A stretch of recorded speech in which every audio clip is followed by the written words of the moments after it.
ॐ अज्ञानतिमिरान्धस्य ज्ञानाञ्जनशलाकया चक्षुरुन्मिलितं येन तस्मै श्रीगुरवे नमः।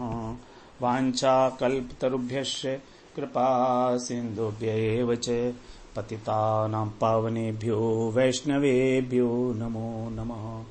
नमो महावदन्याय कृष्णप्रेमप्रदायते कृष्णाय कृष्णचैतन्यनाम्ने गौरत्विषे नमः। हे कृष्ण करुणा सिन्धो दीनबन्धो जगत्पते गोपेश गोपिकाकान्त राधाकान्त नमोस्तुते। तप्त कांचन गौरांगी राधे वृंदावनेश्वरी वृषभानुसुते देवी प्रणमामि हरिप्रिये।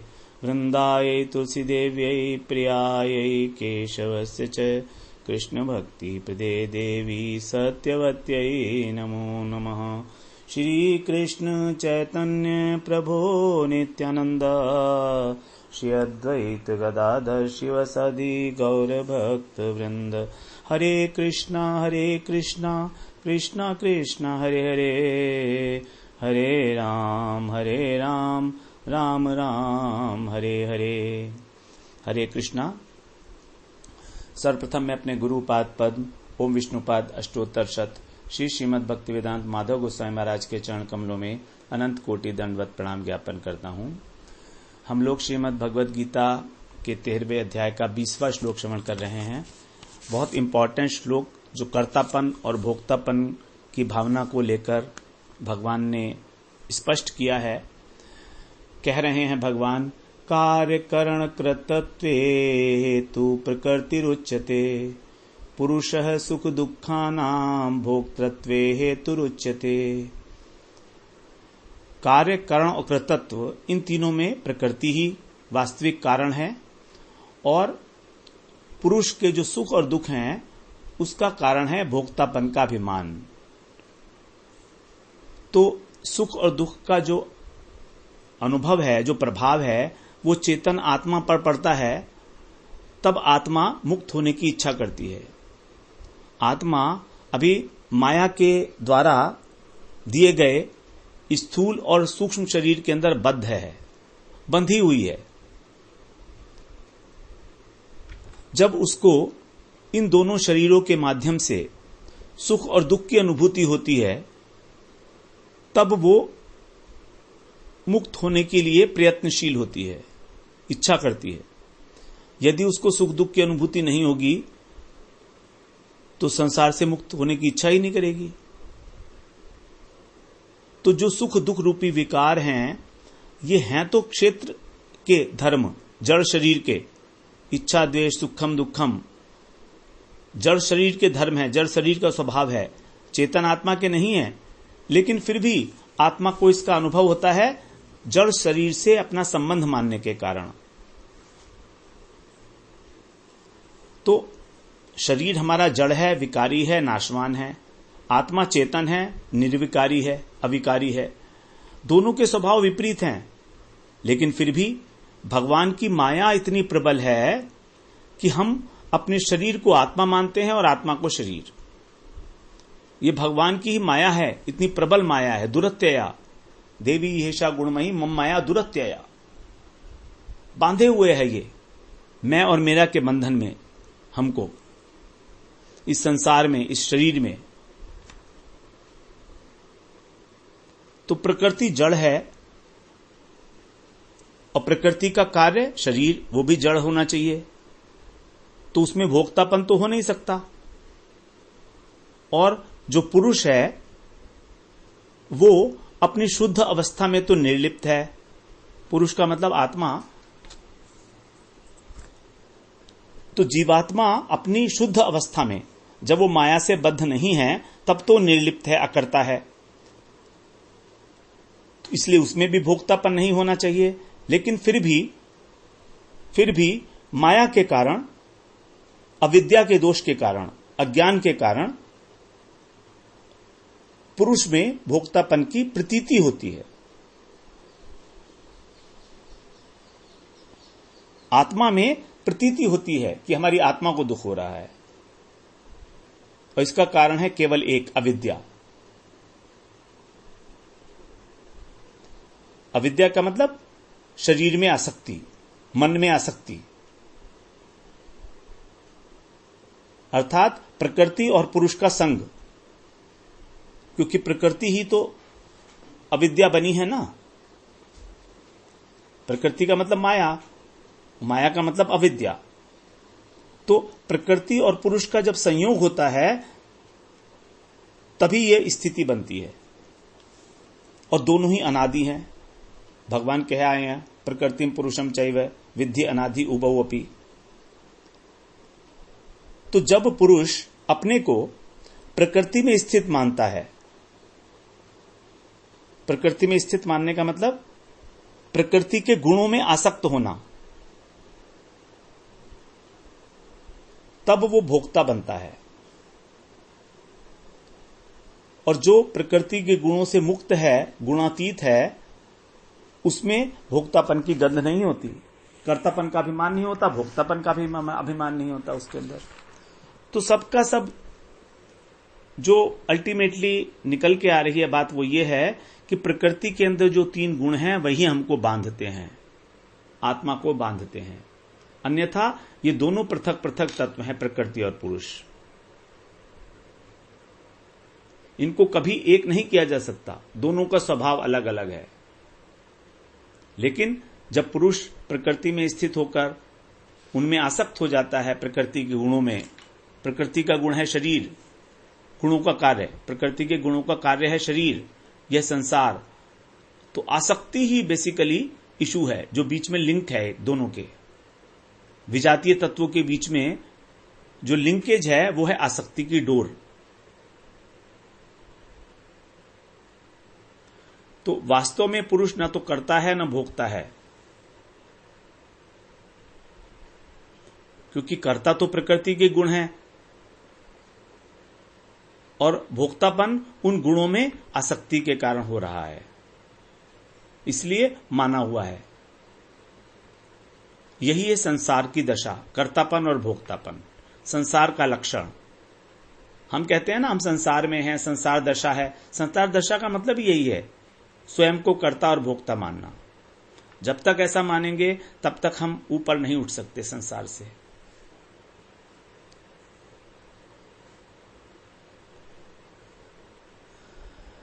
श्रीमद् भागवत में तीसरे स्कंध में 26वें अध्याय के 26वें श्लोक में बहुत इंपॉर्टेंट बात कही गई है, उसको हम लोग एक बार श्रवण करते हैं। कृतत्वम करणत्वम च कार्यत्वम चेति लक्षणम शांत घोर विमूढ़त्वम इति वा स्यात् अहंकृते। कृतत्वम, करणत्वम और कार्यत्वम, ये तीन चीजें हैं। कृतत्व, करणत्व और कार्यत्व।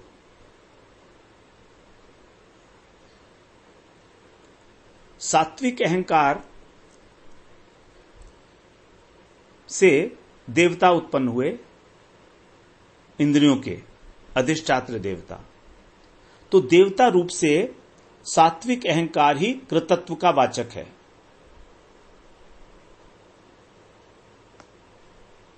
सृष्टि तत्व की बात कर रहे हैं। सात्विक अहंकार से मन उत्पन्न हुआ था और 10 इंद्रियों के देवता उत्पन्न हुए थे। तो ये 10 इंद्रियों के देवता क्या करते हैं? यही वास्तव में करता है, करने वाले कृतत्व के वाचक हैं ये। तो वास्तव में कार्य किया जा रहा है सात्विक अहंकार से उत्पन्न इंद्रियों के अधिष्ठात्र देवताओं के द्वारा।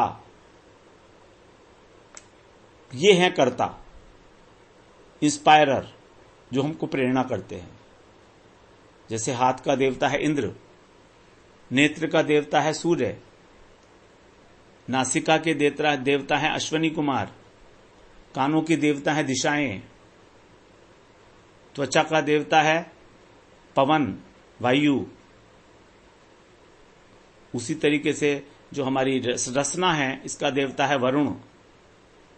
पैरों के देवता है विष्णु, सबके एक एक देवता हैं। मन का देवता है ब्रह्मा, मन का देवता है, बुद्धि के देवता है ब्रह्मा, मन का देवता है चंद्रमा। तो ये सारे के सारे देवता कार्य करते हैं। ये कर्तृत्व है, ये कर्तापन है, यही प्रेरणा करते हैं। जो प्रेरणा देता है वही वास्तव में करता है। तो इसीलिए उसको कहा गया सात्विक अहंकार कृतत्व का वाचक है। कृतत्व सात्विक अहंकार में रहता है। उसी प्रकार से राजसिक अहंकार से इंद्रियां उत्पन्न होती हैं, और इंद्रियां क्या हैं? करण, जिनसे कार्य किया जाता है। तो कर्णत्व का वाचक है राजसिक अहंकार, और तामसिक अहंकार पंचभूत, ये कार्यत्व का लक्षण है। तो यहां पर बताया कार्य करण कृतत्वे, यही चीज यहां पर आ रही है। कार्य का मतलब तामसिक अहंकार, करण का मतलब राजसिक अहंकार, कृतत्व का मतलब सात्विक अहंकार। और इनके क्रमशः है स्वभाव कैसे कैसे हैं वो आगे बताया। शांत घोर विमूढ़त्वम, जो सात्विक अहंकार है उसका स्वभाव है शांत, जो राजसिक है उसका अहंकार है घोर स्वभाव, और जो तामसिक है उसका स्वभाव है विमूढ़। ये भी लक्षण है इनके। तो किसी भी कार्य को करने वाले हैं इंद्रियों के अधिष्ठात्र देवता। कर्णत्व का कारण है राजसिक अहंकार के द्वारा उत्पन्न इंद्रियां, और कार्यत्व का कारण है तामसिक अहंकार के द्वारा उत्पन्न पंच महाभूत। हम नहीं हैं, क्योंकि प्रत्येक वस्तु पंच महाभूत से मिलकर बनी है। तो जब ये तीनों ही प्रकृति के कार्यों के द्वारा हो रहे हैं, तो पुरुष वास्तव में अकर्ता है, लेकिन अज्ञानवश स्वयं को कर्ता माने बैठा है।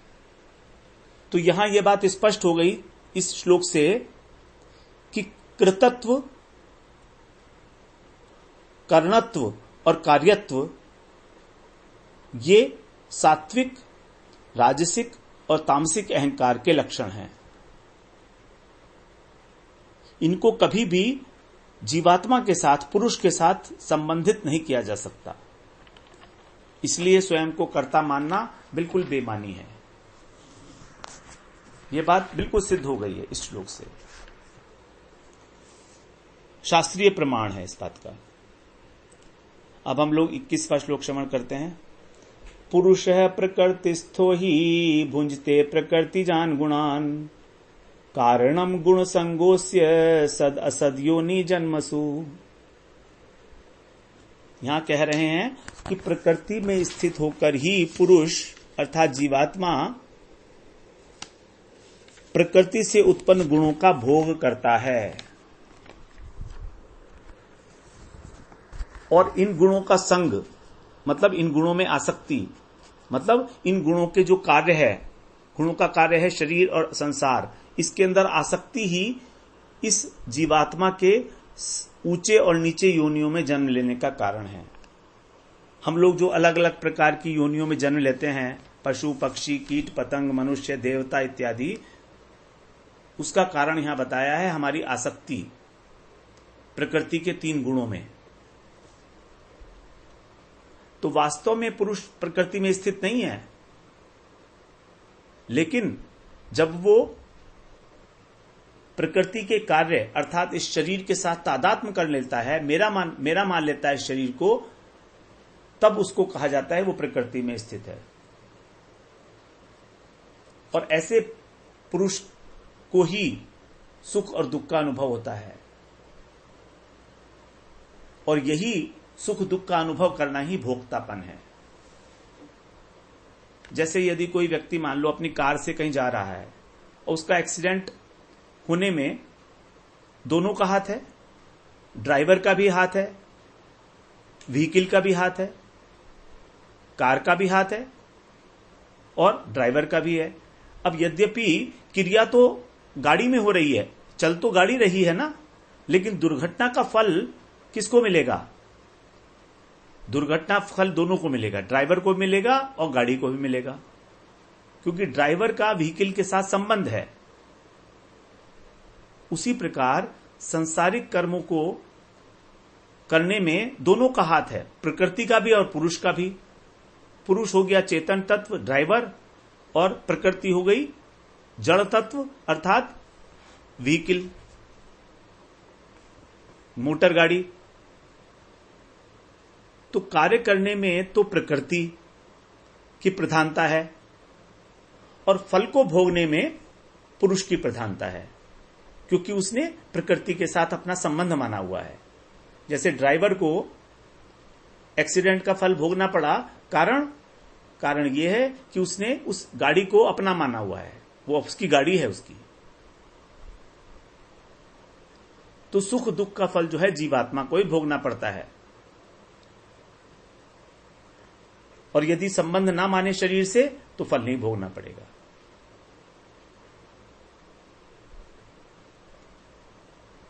ये उदाहरण कुछ अंशों में ही सत्य है, क्योंकि ऐसा नहीं है अगर मान लीजिए वो ड्राइवर उस व्हीकल को अपना ना माने तो उसका एक्सीडेंट नहीं होगा क्या, उसके भी चोट लगेगी। तो केवल उदाहरण मात्र दिया गया है समझने के लिए बस। यह 29वें श्लोक में कहा है, यह पश्यति तथा आत्मानम अकर्तारम से पश्यति। तो जो आत्मा को अकर्ता देखता है कि आत्मा कुछ नहीं करती है, वही वास्तव में यथार्थ देखता है। उसको भोक्ता नहीं बनना पड़ता कर्म का, क्योंकि वो कर्ता ही नहीं बना तो भोक्ता क्यों बनेगा। तो आत्मा इस शरीर के साथ है, केवल आत्मा का शरीर के साथ शरीर में रहने के कारण बंधन नहीं है, बल्कि बंधन यह है कि जब हम उस शरीर को अपना मान लिए।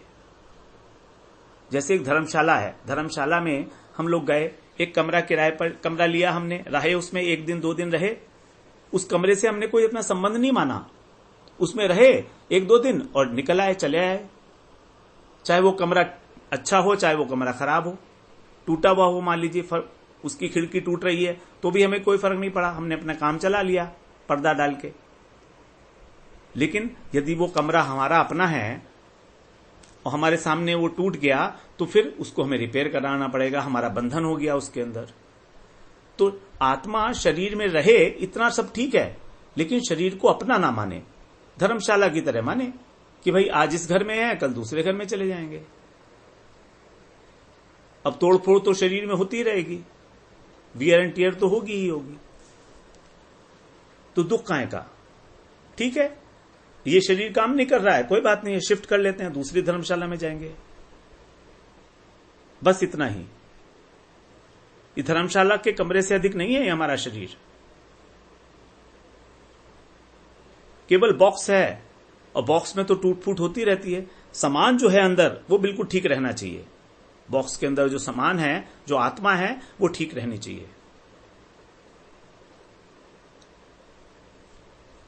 तो जो शरीर के साथ हमारा अपनापन है, इसको बोलते हैं अध्यास।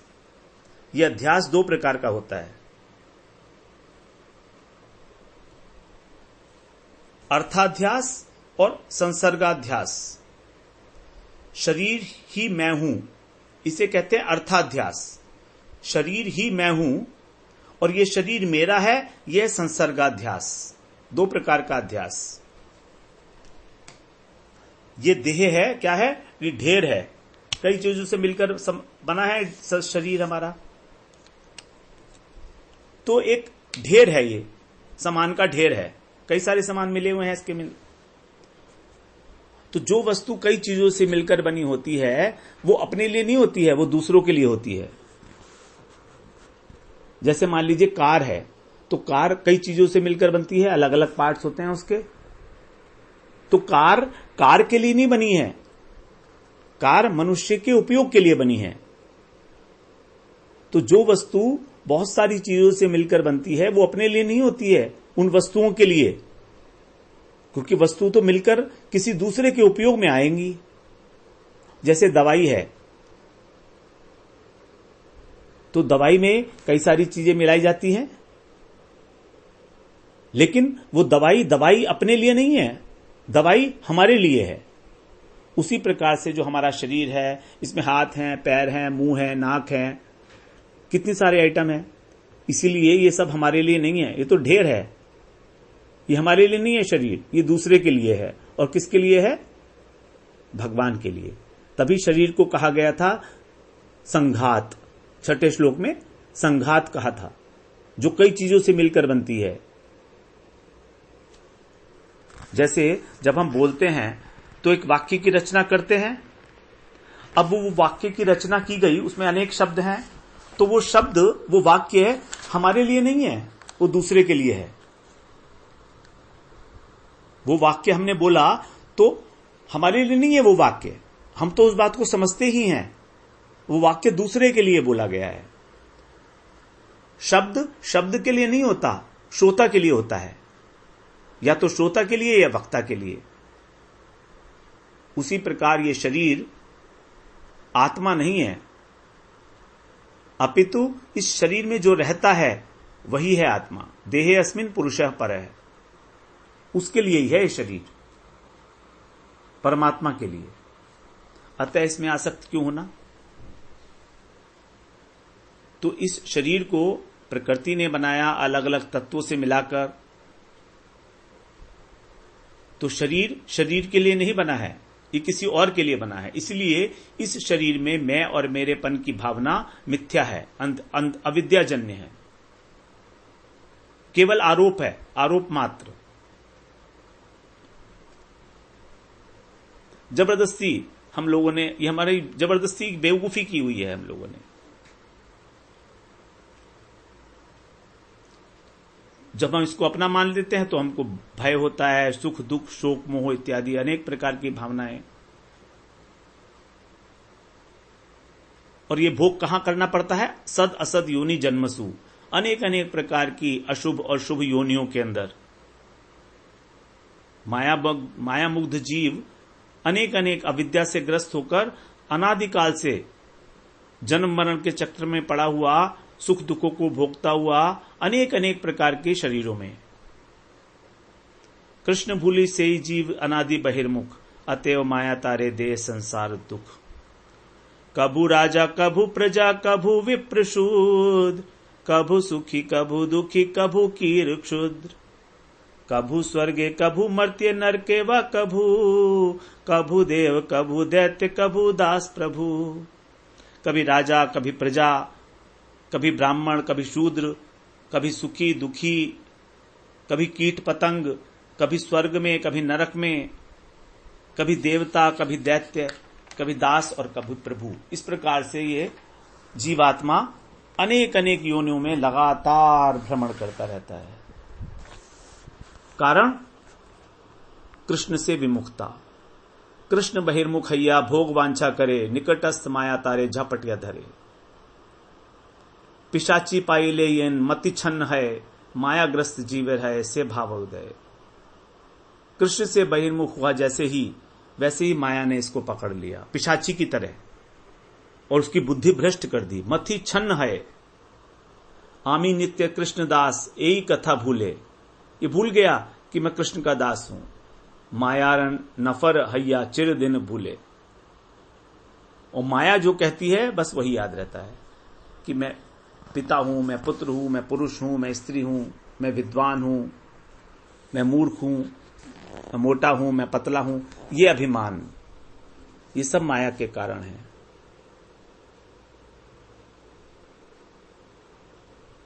माया जो बिल्कुल पास में है, तो जैसे ही हम कृष्ण से विमुख हुए, माया ने हमको आक्रांत कर दिया। पास में ही है ना बिल्कुल। जैसे पिशाची अगर पकड़ लेता है, भूत पकड़ लेता है, तो क्या होता है? सबसे पहले आदमी की बुद्धि हरण करता है, वो ढक जाती है उसकी बुद्धि, ग्रस्त हो जाता है वो पिशाच के थ्रू, माया के थ्रू।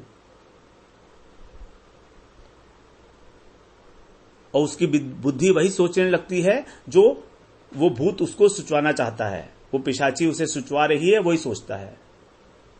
उसी प्रकार से हम लोग भगवान से विमुख होकर इस संसार में इतने दुख भोग रहे हैं। दुख भोगने का और कोई कारण नहीं है, भगवत विमुखता ही हमारा एकमात्र कारण है। हमने अपनी प्रकृति के साथ जो संबंध जोड़ लिया है, वस्तुओं के माध्यम से, क्रिया के माध्यम से, व्यक्तियों के माध्यम से। ये वस्तु मेरी है, ये कार्य मैंने किया है, ये मेरे सगे संबंधी हैं। यही है प्रकृति के साथ जुड़ना। तो जब हमने इनके साथ अपना संबंध मान लिया तो हम कृष्ण से विमुख हुए। और यही है प्रकृति, पुरुष प्रकृति स्थूपी। प्रकृति में स्थित हो गया, प्रकृति के द्वारा पकड़ा गया, जकड़ा गया मनुष्य। जबकि वास्तविक स्वरूप है मनुष्य का असंगता। बृहदारण्यक उपनिषद में यह बात कही गई है, असंगो ही अयम पुरुषः। पुरुष हमेशा से असंग है, अनासक्त है, निर्विकारी है, अविकारी, किसी से नहीं मिलता वो। आत्मा को किसी कंपनी की आवश्यकता नहीं है। हम बोलते हैं ना, हमें कंपनी चाहिए, हमें कंपनी चाहिए, हमें साथ चाहिए किसी का। आत्मा को नहीं चाहिए, शरीर को चाहिए। अब जब तक हम शरीर हैं तब तक हमें साथ चाहिए, कंपनी चाहिए। और अगर हम आत्म स्वरूप में स्थित हो गए तो हमको किसी प्रकार का कोई साथ नहीं चाहिए, क्योंकि वहां तो भगवान की सेवा से ही फुर्सत नहीं है।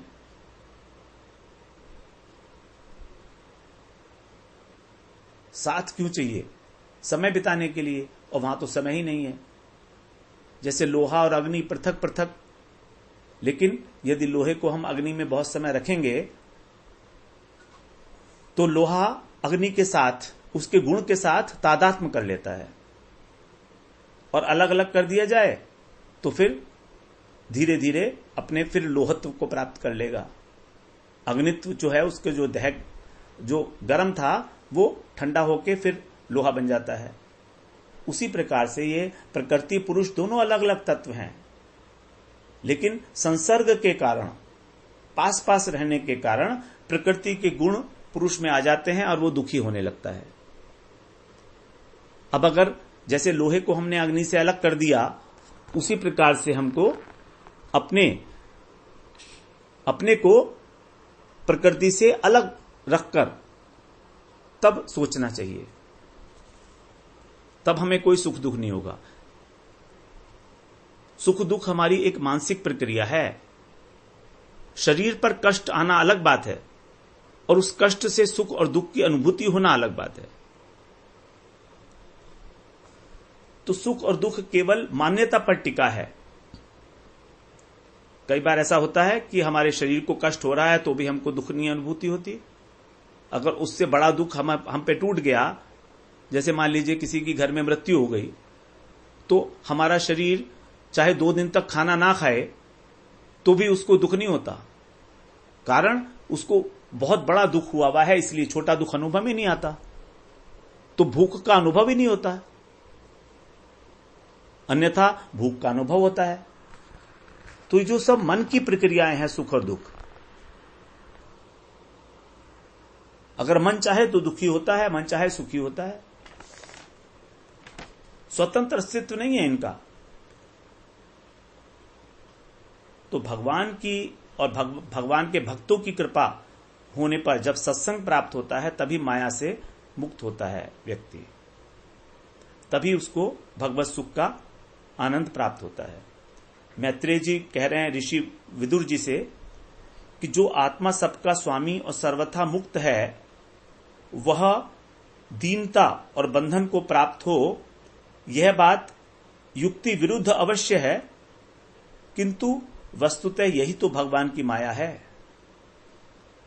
सेयम भगवतो माया यन्नयेन विरुध्यते ईश्वरस्य विमुक्तस्य कार्पण्ययुत बंधनम। यही तो वास्तव में माया है कि जो सर्वथा मुक्त है आत्मा, वे भी बंधन को प्राप्त हो गया। कितने आश्चर्य की बात है, लेकिन यही भगवान की माया है। तो हम लोग फिर अगली बार 22वां श्लोक श्रवण करेंगे। वांछा कल्पतरुभ्यश्च कृपा सिंधुभ्यैव च पतितानां पावनेभ्यो वैष्णवेभ्यो नमो नमः।